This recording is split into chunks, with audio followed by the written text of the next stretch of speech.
এক বোন জানতে চেয়েছেন মহিলাদের যে কোনো পেশায় অংশগ্রহণ জায়েজ কিনা, অর্থাৎ মহিলারা যদি ঘরের বাহিরে তারা কোনো পেশায় অংশগ্রহণ করে এটা মহিলাদের জন্য কতটুকু বৈধ হবে এটা জানতে চেয়েছেন। আসলে এটা আমাদের সমাজে অনেক বেশি প্রচলিত এবং আমরা এখন এটা নারী অধিকারের নামেই হোক, সম অধিকারের নামেই হোক, এটা আমরা খুব বেশি দেখতেছি এবং সমাজে খুব বেশি প্রচলিত। আসলে প্রিয় বোন, আপনারা যারা আমার কথা শুনছেন, বিষয়টি হচ্ছে আল্লাহ তাআলা নারীদেরকে সৃষ্টি করেছেন ঘরে থাকার উপযোগী করে। পুরুষদেরকে সৃষ্টি করেছেন এমনভাবে যাতে বাহিরের ঝড় ঝাপটা বিভিন্ন রকমের পরিস্থিতির মধ্যেও মোকাবেলা করে সংগ্রাম করার মতো মানসিকতা দিয়ে আল্লাহ তাআলা পুরুষদেরকে সৃষ্টি করেছেন। নারীদের জন্য ঘর উত্তম। যেমন বাচ্চার যে খাবার, বুকের দুধ, সেটাও নারীদের মধ্যে আল্লাহ তাআলা দিয়েছেন। মাসের সুনির্দিষ্ট একটা সময়ে নারীরা অসুস্থ থাকেন, সেটাও এই অসুস্থতার সময়টুকুতেও ঘরে অবস্থানটা বেশি প্রয়োজন। একইভাবে সৃষ্টিগতভাবে এমন অবস্থান আল্লাহ তাআলা নারীদের দিয়েছেন যে বাহিরের পরিবেশের তুলনায় তাদের ঘরের পরিবেশটা বেশি উপযোগী। এই জন্য নারীরা ঘরে থাকলেই সবচেয়ে ভালো। তবে নারীরা যদি পর্দা মেনটেইন করে,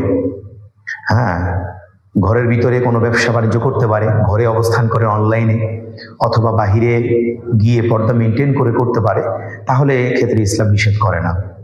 তবে সমাজের একটা চরম বাস্তবতা এবং দুঃখজনক চিত্র হলো, আমার অভিজ্ঞতা আমি দেখেছি যে নারীরা ঘরের বাহিরে কাজ করে, তাদের দেখা যায় দিন শেষে বাসায় এসেও কিন্তু ঘরে রান্নাবান্না, ঘর গুছানো, বাচ্চা সামলানো, এই কাজগুলো তারই করতে হয়। এটা কিন্তু নারীদের প্রতি আসলে এক প্রকার জুলুম আমরা অনেক দেখেছি। কারণ হচ্ছে স্বামী এবং স্ত্রীর মধ্যে স্বাভাবিকভাবেই বাচ্চারা কিন্তু মার হেল্পটাই বেশি নেবে।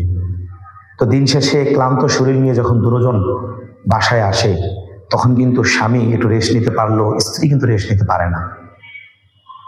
বরং স্ত্রীরা ঘর রান্নাবান্না করে, ঘর গুছগাছ করে, বাচ্চার খাবার দাবার খাওয়ায়।